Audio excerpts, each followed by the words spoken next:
Hey everyone, I'm Shaylin here with Reedsy, and today we're going to be talking about pacing. Pacing is the rate at which the plot moves. This can have an effect on suspense, tension, character, structure, general overall feel, and a lot more things. Now, fast pace isn't necessarily the best option. Some books do great with a more mellow pace. More character-driven novels often have a slower pace, whereas more action-driven novels often have a faster pace. So what's important isn't creating a fast pace, being able to control pace so that it's right for your story. A book shouldn't move at breakneck speed the entire time. It should be balanced. So that said, here are 10 techniques you can use to control the pacing of your book. Number 1 is sentence length. Longer sentences or paragraphs slow pace, whereas shorter paragraphs or sentences can quicken the pace. You can use sentence length to create kind of a build-up or an arc within a scene. You can also use it to reflect the character's emotions. Short sentences can feel really urgent and are great for high-intensity action scenes. Longer sentences can feel more mellow and poetic and might be better used for a calmer moment of description. Number 2, use description to pace a scene. In moments where you want to slow down a little, add more description, take more time to really look at the world,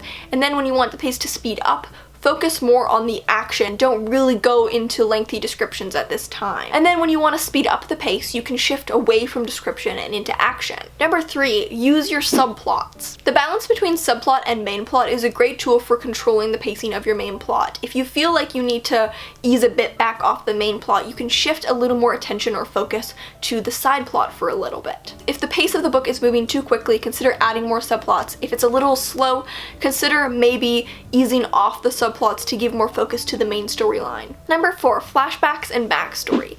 These are great tools to use for controlling the pacing, especially if the plot is moving really fast but you want to pause for a moment. You can take a pause from the main narrative by looking into the backstory. However, remember that flashback isn't just here for controlling pace, it should also be used to contribute to the story. If you want to learn more about using flashbacks, we've got a video on that I will link in the cards. Number 5, use monologue and introspection. Just like how you can use description to slow pace or remove it to quicken the pace, you can do the same with the character's internal monologue. If the book is moving too quick or the scene is moving too quick, give the character more time to stop and think and really look inside their mind.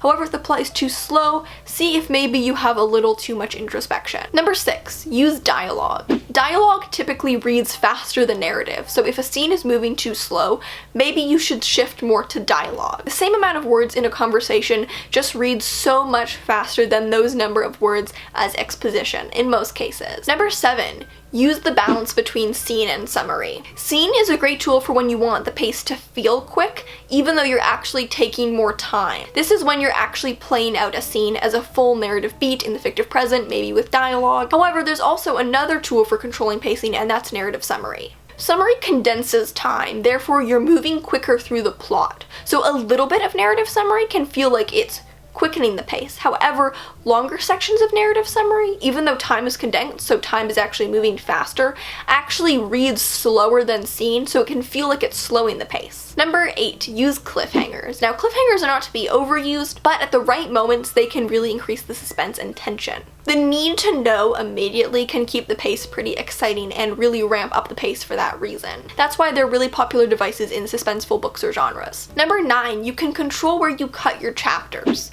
Chapters, look like this. There are a lot of little mini arcs. If you cut in the middle of those arcs, then you create more cliffhanger type endings with a lot of suspense leading into the next chapter. If you cut at the end of the arc, you're leaving the chapter off at more of a breathing point, so the reader actually has time to rest. That will give you a bit more of a meditative pace because the story is ending at a natural point where the reader feels like they can kind of take a step away from the story. And number 10, make things happen. Pretty essentially, the pace feels too slow when nothing is happening.